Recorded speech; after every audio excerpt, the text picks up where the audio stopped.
My son did not show up at my wife's funeral. Let me be clear, the woman who gave birth to him. 3 hours later, he posted photos of himself sunbathing and drinking wine on an island in California with his wife, with the caption, "Enjoy life while we still can." I stood alone in Rosewood Cemetery. The scrape of a shovel hitting the oak coffin echoed through the air. That was the sound of an ending. My wife Margaret lay there. Our only son should have been standing beside me. But the front row seat was empty, a cruel and gaping void. I looked at the screen of my phone. Luke's photo glowed under bright golden sunlight. He was smiling beside an expensive cocktail. He looked completely free while I was frozen among the graves. A current ran down my spine. It was not just anger. It was the collapse of a faith that had lasted 30 years. Welcome back to Dad's real-life revenge. Grab a glass of water, a few snacks, sit comfortably, and remember this. The people in these stories had every chance to do the right thing. They simply chose not to. Leave a comment, and make sure to subscribe so you can follow this story to the very end. I was about to throw the phone into the pile of freshly dug dirt, but at that moment it vibrated. A new message notification appeared. The name of the sender made my breath catch in my throat. Margaret. My mind spun. I had closed her eyes with my own hands 3 days earlier. My heart pounded wildly as I stared at the words appearing on the screen. That was when I received a message from my wife. "My love, come home right now." Panic shot through me. Margaret was dead. I was standing there, throwing the final handfuls of dirt onto her coffin. The entire cemetery suddenly fell into an eerie silence. Only the wind whistled through the old cypress trees. This could not be some cruel joke. Only Margaret and I knew the password to that account. I staggered toward my car. My old legs trembled, but my mind felt strangely sharp. There was something Margaret had not managed to tell me. A secret she had taken to the grave. Yet now it was rising back to the surface. I had to go home, right now. What I did not know was that behind the door of that familiar house, a betrayal more naked and cruel than death itself was waiting for me. Everything was only just beginning, and the truth about my devoted son was about to come into the light. After saying goodbye to my wife in the cold cemetery, I drove like a man without a soul. The familiar road home suddenly felt endless. The image of Luke laughing on the beach kept flashing before my eyes. It blended painfully with my memories of Margaret during her final days. I remembered the hospital room, thick with the smell of disinfectant. Margaret lay there painfully thin, barely a shadow of the woman she once was. Every time footsteps echoed in the hallway, her eyes would light up with hope. She asked me only one question. "Is Luke coming?" I had to lie. I told her Luke was busy with a big project. I told her he had sent his love. But the truth was very different. I had called him dozens of times. He never answered. I texted him that his mother was dying. He replied with nothing but a short emoji. Eventually, the long road brought me home. I stepped inside, and silence swallowed the entire house. I sat down on the sofa where Margaret used to sit and knit. I opened Instagram again. This time I looked more closely at Luke's post. The photo had been uploaded only 35 minutes after we lowered Margaret into the ground. 35 minutes. While I was standing at my wife's grave, unable to cry anymore. He was raising a glass to celebrate his vacation. His friends had left hundreds of comments. "Awesome, Luke. Enjoy it, man. Living the dream." None of them knew his mother had just been buried. I could not tell if he was celebrating a vacation or celebrating the fact that his mother was gone. If you are listening to this story and you feel the same anger rising in your chest, leave a 1 in the comments. Sometimes, the pain of a family's betrayal is almost too heavy to carry alone. Something inside my chest shattered. It was not my heart breaking. My heart had already broken at the cemetery. What snapped was the final thread that still connected me to my son. I remembered Luke when he was 5 years old. He once cried uncontrollably when Margaret cut her finger in the kitchen. Now he was smiling on a beach while his parents' world collapsed. Cruelty like this does not appear by accident. It grows slowly like rot inside a beam of wood. I began asking myself where I had failed. Had we spoiled him too much? Or had the decay always been there, hidden deep inside him? I looked around the house. Everything was exactly the same. The furniture, the photographs, the quiet walls. But the warmth was gone. All that remained was the cold echo of betrayal. Luke had not only missed the funeral, He had been absent from his mother's life when she needed him the most. I looked down at my phone again. The message from Margaret's account was still there. "My love, come home right now." I stood up slowly and walked toward the kitchen. I did not know what I was searching for, but I knew Margaret never did anything without a reason. She had prepared for this day. She knew something I did not. My hands trembled as I opened the kitchen drawer. My eyes stopped on a large brown envelope lying neatly beneath a stack of old bills. Margaret's handwriting was on the front. The words were written quickly but firmly. "For Ethan. Do not open until I am gone." My hands began to shake violently. Luke's cruel betrayal was only the surface. Something far more terrifying was waiting inside that envelope, and whatever truth it held was about to change my life forever. I stood frozen in the silent kitchen. The manila envelope lay in my hands heavy, as if it carried a stone inside it. Margaret's handwriting stared back at me. Those same delicate strokes that used to write grocery lists were now delivering a message from beyond the grave. I took a deep breath and tore open the envelope. Inside was not a final love letter. It was a stack of bank documents and a business card. Sarah Chen, private investigator. Why would Margaret need a private investigator? I began reading the copied bank statements. The numbers started swimming in front of my eyes. A large sum of money had disappeared. $47,000. The money Margaret and I had saved over a lifetime for our retirement. It had been withdrawn slowly in small amounts over the past 6 months. My heart began pounding. I turned to the next page. Photographs. Surveillance. Photos. Luke standing outside a luxury watch store. Luke stepping out of a brand new sports car. The timestamps matched the exact days Margaret had been fighting through brutal chemotherapy treatments. Margaret had known. She knew Luke had stolen $47,000 from our retirement account to fund his lifestyle. She had secretly hired a private investigator, because she did not want to ruin Ethan's final months with anger and confrontation. Tears blurred my vision. Not because of the money, because of my wife's quiet suffering. She carried that pain alone. She watched the son she had given birth to slowly drain the life out of her. And still, she stayed silent. She smiled at me every morning as if nothing was wrong. She was trying to protect me from the truth until her final breath. At the bottom of the envelope, I found a small black voice recorder. Cheap. Old. My hands trembled as I pressed play. A faint hiss filled the kitchen. Then Margaret's voice came through the speaker. Weak. Fragile. But filled with heartbreak. "I know what you did, Luke." A second voice answered immediately. Luke's. There was no guilt in it. No hesitation. His voice was cold. I heard him say to his wife behind him, "It will not be long now. When she is gone, we inherit everything." The recorder slipped from my hand and shattered on the kitchen floor. The crack of plastic sounded exactly like something breaking inside my chest. He had not only stolen from us.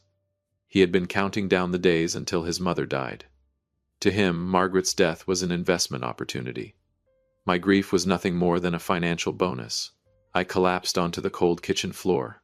Darkness slowly filled the room as evening settled outside. But inside me, something else was igniting. A fire, dark, cold, focused. Margaret wanted me to come home and find this. She wanted me to see the truth with my own eyes. She wanted the illusion of Luke's goodness to finally die. Luke would come home. Of course he would. He would return to claim what he believed was his inheritance. He would walk through that door wearing the same charming smile. But this time I was ready. I was no longer the blind old father he thought I was. The punishment was about to begin, and it would hurt far more than losing money ever could. I picked up my phone and dialed the number printed on Sarah Chen's card. What I had found in that envelope was only the beginning. Now I needed the full truth. I sat motionless in the darkness of the kitchen. The small black voice recorder lay on the table like a sleeping monster. My hand trembled as I pressed the play button again. I needed to hear it one more time. I needed to be certain my ears had not betrayed me. The tape crackled softly. The sound was like wind scraping through teeth. Then Margaret's voice came through. She was breathing heavily. A dry cough cut through her words. "I know you took that money, Luke. Why would you do that? I need that money for the next treatment." A long silence followed. My chest tightened. Then Luke's voice appeared. There was no fear in it. No hesitation. He sounded irritated, like someone forced to speak with an inconvenient stranger. "Mom, you are old. Even if you spend that money, you will not live much longer. I need it for an investment. I need a real life." I bit my lip until I tasted blood. His cruelty was far worse than anything I had imagined. But that was not all. Footsteps moved back and forth across the wooden floor in the recording. Luke was speaking to his wife now. His voice dropped lower, filled with calculation. "It will not be long now. When she is gone, we will inherit everything." It felt like an invisible hand had closed around my throat. Each word fell like a stone onto my chest. My son, the child I once carried in my arms, the boy I taught lessons about kindness and compassion. He was counting his mother's final breaths, waiting for the day he could divide the inheritance. The recording continued to crackle. Then I heard my daughter-in-law's voice. She giggled softly. She talked about renovating this house into a modern style. She talked about selling my antique vase collection. To them, Margaret and I were nothing but obstacles standing between them and wealth. I stopped the recorder. The silence in the house now felt even more terrifying than the voices I had just heard. My eyes drifted toward the family photo hanging on the wall. In that picture, Luke was still a young boy with an innocent smile. For a moment I wanted to smash the glass frame and erase every trace of him from my life. But I knew I had to stay calm. Blind anger would solve nothing. Margaret had prepared this for me. She wanted me to see Luke's true nature. She endured that humiliation so I could finally wake up. I stood up slowly and gathered every document back into the manila envelope. Then I locked it deep inside the safe. This was no longer about money. This was a war for Margaret's dignity, and it was the punishment a betrayer deserved. If you were the one who heard those words, what would you do? Leave a 2 in the comments if you believe someone like that must pay a heavy price. I looked at the clock on the wall. 3 days. Luke would come home in 3 days. He would walk through that door wearing a false face and offering empty condolences.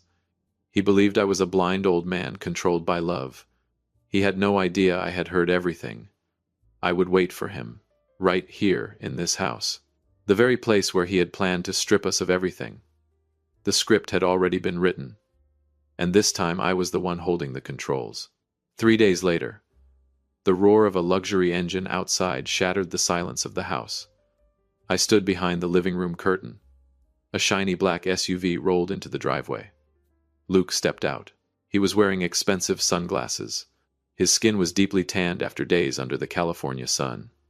His wife Tiffany stepped out behind him, carrying several designer shopping bags. They looked like people returning from paradise, not people arriving for a mother's funeral. I opened the door. Luke removed his sunglasses and forced a sad expression onto his face. He stepped forward and hugged me. I could smell strong cologne and the salty scent of the ocean clinging to his shirt. His arms wrapped around me loosely. A hollow embrace. "Dad, I'm sorry," he said in a strained voice. "Flights kept getting canceled. I tried everything to get here in time." I said nothing. Instead, I stepped back and looked at him carefully. The face was still my son's. But those eyes were completely unfamiliar. They were the eyes of a hunter measuring his prey. In that moment, I understood clearly. A stranger was standing in front of me wearing my son's face. Tiffany walked inside and kissed my cheek lightly. "We're so sorry about Mom," she said. Then her eyes began moving around the living room. They stopped on the Ming Dynasty vase sitting on the bookshelf. I noticed her gently nudging Luke with her elbow. They did not see the grief in my eyes. They only saw numbers. Luke sat down on the sofa. He did not even glance once at Margaret's photo on the memorial table. Instead, he started complaining about how exhausting the trip had been. He talked about how terrible the hotel in California was. I sat across from him quietly. I watched his hands. The same hands that had secretly drained our retirement account. "Dad," Luke finally said, getting straight to the point. "This house is probably too big for you now. I think we should consider selling it. I have some really good investment opportunities. It could guarantee you a luxurious life in the best retirement home." A cold current ran down my spine. He had not even been in the house for 10 minutes. His mother had barely been buried, and he was already calculating the price of the house. He spoke about a retirement home as if it were a gift. But I knew the truth. He wanted to remove me, to claim the final piece of the inheritance. I looked directly into his eyes. I wondered if he could hear the recorder screaming inside my mind. It won't be long now. When she's gone, we inherit everything. The sentence echoed over and over like a death sentence for the bond between father and son. I smiled, a bitter smile he could never understand. "All right, Luke," I said calmly. "I actually have something I want to show you too. A gift from your mother." Luke's eyes lit up instantly. He thought I was about to hand him the inheritance papers. He had no idea what I was really about to open was a door leading him straight to hell. Betrayal had reached its peak, and now it was time for his mask to fall completely. I stood up and walked toward the safe. My heart was pounding, but my hands were perfectly steady. The real battle was about to begin. I walked out of the study with the manila folder in my hands. Luke was sitting there calmly sipping tea with a look of quiet triumph.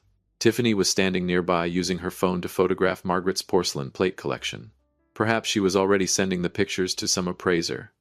I placed the folder on the wooden table. The dry thud made both of them look up. Luke smiled broadly. "Dad, you've already prepared the inheritance documents. That's very thoughtful of you. I'll handle all the legal paperwork. You just need to rest." I looked straight into his eyes. My voice was calm, almost frighteningly calm. "You waited for your mother to lie cold and alone in the cemetery so you could take the money. Didn't you, Luke?" The smile on his face froze. For a second he looked stunned, but then he quickly recovered his confident expression. "Dad, what are you talking about? I'm still heartbroken about Mom. I'm only trying to take care of your future." I slid the documents toward him. "These are copies of the bank statements. $47,000. You drained your mother's retirement account while she was lying in a hospital bed. You used it for vacations. You used it to buy the SUV parked outside." Luke's face changed from red to ghostly pale. Tiffany jumped to her feet. "Dad, there must be some mistake. Luke only borrowed a little money for an investment." I did not even look at her. Instead, I pressed the play button on the recorder. The living room filled with the crackling sound of old tape. Then Luke's voice echoed clearly through the room. "It won't be long now. When she's gone, we inherit everything." Luke's hand began to shake. The teacup slipped from his fingers and crashed onto the carpet. Tea splashed everywhere. The confident businessman vanished. What remained was a cowardly thief caught in the act. He stammered. That was when I was drunk. I didn't mean it like that. Dad, you have to understand the pressure I'm under." I slowly stood up. In that moment, I felt taller than I had in years, while he seemed to shrink deeper into Margaret's sofa. "You have no pressure," I said quietly. "You only have greed. You let your mother die with a broken heart. She knew everything. She cried because of you every night. And you... Tell me something, Luke. What exactly do you deserve in this life?" Luke's expression suddenly changed. He stopped pleading. He stood up and glared at me with open hostility. "So what?" he snapped. "You're old anyway. What do you need all that money for? Mom's gone. This house and that money will be mine sooner or later. What are you planning to take it with you into the grave?" I looked at the man standing in front of me, a stranger wearing my son's face. There was no regret left in him. He was claiming ownership over his mother's death. Tiffany grabbed his arm. "Luke, stop. Let's go. This old man has lost his mind." I smiled coldly. "Leave? You're not leaving yet. I have a proposal for both of you. A proposal you cannot refuse, unless you want to spend the next 10 years in a state prison for financial exploitation of the elderly and fraud." Luke froze. The arrogance drained from his face, replaced by pure fear. He knew I was not bluffing. He knew the investigator had gathered enough evidence. In this battle, I was not standing alone. Margaret was still standing behind me.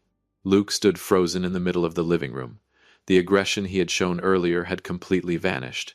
In its place was a pale face and trembling lips. He stared at the investigator's file as if it were a death sentence. I pulled out another sheet of paper, a legal agreement already prepared by my attorney. I slid it across the table toward him. "You have two choices, Luke. First, you sign this confession stating that you stole and misappropriated the money. I will send it directly to the county police department. With $47,000 involved, you will have at least 10 years in prison to reflect on what filial loyalty means." Luke looked at me, his eyes filled with desperate theatrical pleading. "Dad, I'm your only son. Are you really going to destroy my life?" I did not move. My heart had turned to stone. The second option, I continued calmly, is that you sign this document renouncing your inheritance. You will receive $50,000 immediately, but in return, you disappear from my life, forever. No phone calls, no visits, and you will not even appear at my funeral one day. Luke looked down at the check for $50,000 lying on the table. I could see the conflict in his eyes, but it was not a struggle between love and greed. It was a calculation. Which number was more profitable? Tiffany elbowed him sharply in the shoulder. She whispered, but I could hear every word.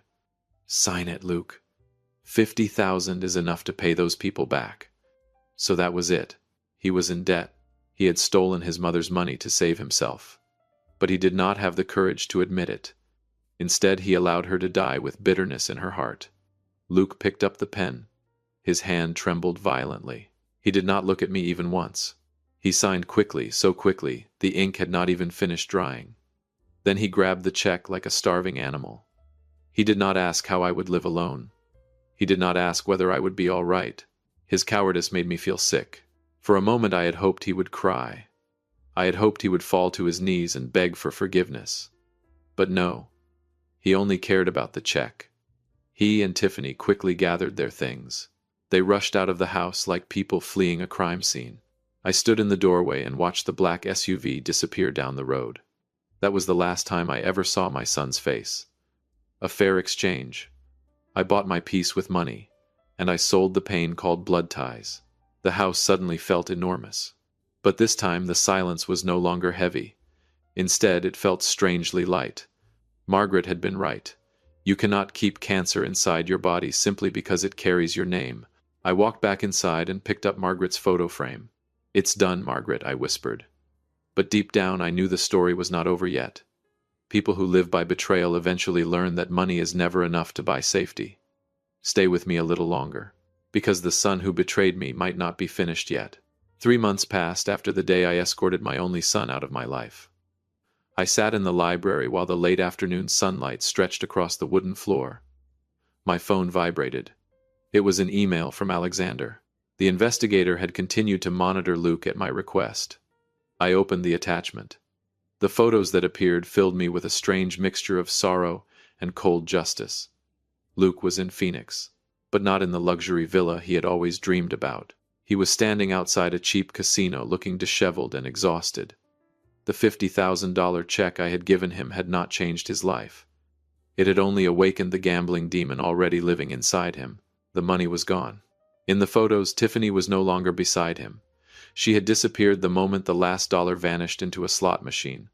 The partner who had shared his greed had been the first to abandon him. Luke was alone. Debt was piling up. In the background of several photos, I could see tattooed men watching him from a distance. Debt collectors. The kind who do not ask politely. I kept scrolling. There was a short video clip.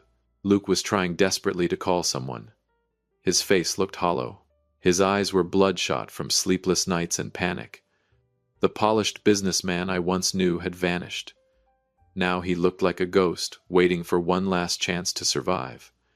Suddenly my phone rang. An unknown number from Arizona. I answered but said nothing. On the other end I heard heavy breathing. Then Luke's voice. It was no longer arrogant. It sounded like a wounded animal trapped in a corner. Dad, please help me. They're going to kill me. I only need 30,000 more. You have plenty of money. You can't just let your own son die. A wave of disgust rose inside me. Even now he still saw me as nothing more than an ATM.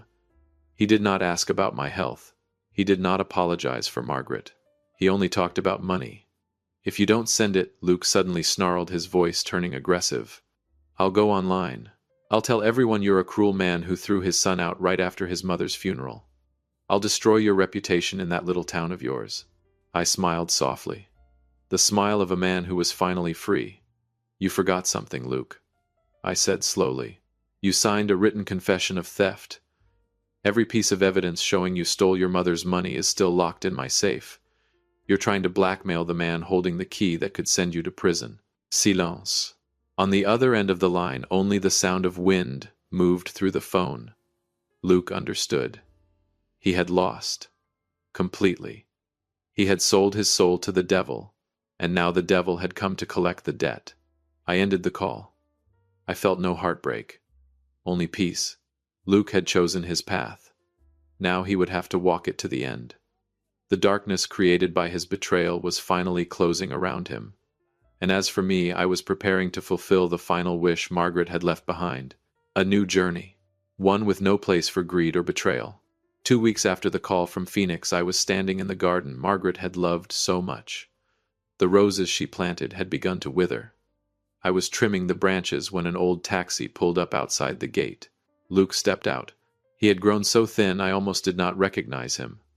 The designer clothes he once wore proudly were now wrinkled and dirty. Tiffany was nowhere beside him. Only desperation had come with him. He stood in front of me. There was no fake hug this time. No apology. He looked at me with bloodshot eyes. "Dad, I need money. Right now. Those guys are already at the edge of town. If I don't pay them, they'll kill me." I continued trimming the roses without looking at him. His presence only polluted the quiet peace of the garden. Luke shouted, "Are you even listening to me? You're really going to let your own son get killed? You're a cold-hearted man." Then he pulled out a stack of photos. They were pictures of Margaret and me during the days when she was at her weakest. He raised his phone. "I'll post all of this online. I'll tell the world you let Mom die in pain without helping her. I'll say you abused her. This town will turn against you. You won't be able to show your face here ever again." I stopped trimming the roses. Slowly, I turned and looked straight at him. "You think you still have power, Luke? You're trying to bury the truth about the $47,000 you stole with lies. You don't have proof." Luke laughed wildly. "I signed away my inheritance, not my freedom." I slowly took my phone out of my pocket and pressed a number I had already saved. "You forgot something, Luke," I said calmly. "Detective Alexander didn't just take photographs. He also gathered every record of your gambling debts. And the police are waiting for my signal to issue an arrest for fraud and blackmail." Luke's face twisted with fear. He lunged forward trying to grab my phone, but I stepped back. 2 men in plain clothes walked out from behind the old oak tree. Local police. They had been there since the moment Luke stepped through the gate. "We heard everything, Luke," one officer said. "Extortion and threatening an elderly person are criminal offenses." Luke collapsed onto the grass. He began crying, begging, pleading. "Dad, please. I'm sorry. I was forced into this. Don't let them take me to prison." I looked at my son one final time. This time I did not see a child. I saw a criminal trying to escape responsibility. I turned and walked back toward the house. I had nothing left to say to him. My heart had closed the moment I heard that recording. Behind me, the sound of handcuffs clicked together. That was the final sound of our blood tie breaking. Luke was taken away while neighbors gathered outside the gate whispering and watching. The truth about the devoted son had been exposed. He would not be able to blackmail anyone again. The punishment of the law had only just begun. But the greatest sentence he would carry was the contempt of the entire community and the permanent silence of the father he betrayed. The house returned to its natural quiet. But it was not the silence of death. It was the peace that comes after a violent storm. Luke had paid the price. He was arrested right in my yard for theft and extortion. The community turned its back on him. People who live by betrayal eventually get consumed by their own greed. I sat down at Margaret's desk. From the drawer I took out the final letter she had written, the one I had not been strong enough to finish reading on the day of her funeral. Her handwriting still seemed to carry her warmth. "My love, do not let his darkness extinguish our light. Live, my love, and be happy." My tears fell onto the page, blurring the ink. Margaret had forgiven me for not protecting her sooner. She wanted me to release the burden I had been carrying, so I chose to fulfill her final wish in the most complete way I could. All the inheritance and property Luke had once been so desperate to claim were redirected to another purpose. I used it to establish a cancer research foundation in Margaret's name. Because family is not only DNA. Family is love, loyalty, and respect. Sometimes letting go of toxic people, even those bound to you by blood, is not abandoning love. It is protecting it. I stood by the window and looked out at the roses in the garden. They were beginning to bloom again. For the first time in a long while, I did not feel alone. I felt Margaret beside me. Justice had been done. Not through hatred, but through the resolve of a man who finally chose to defend what was right. Perhaps my story is a warning. Do not let kindness be exploited, and never trade your honor for dirty money. If you have stayed with me until this moment, let me ask you for one small thing. Subscribe. Many people watch these stories but never do that. It costs you nothing, but it helps you stay updated with the next stories we share. Thank you for walking with me through the darkest chapters of my life. Cherish the people who truly love you. Goodbye for now, and I will see you again in the next story on Dad's Real-Life Revenge. I closed the notebook. Golden evening sunlight filled the room, and a new chapter of my life quietly began in peace and in the light of true love.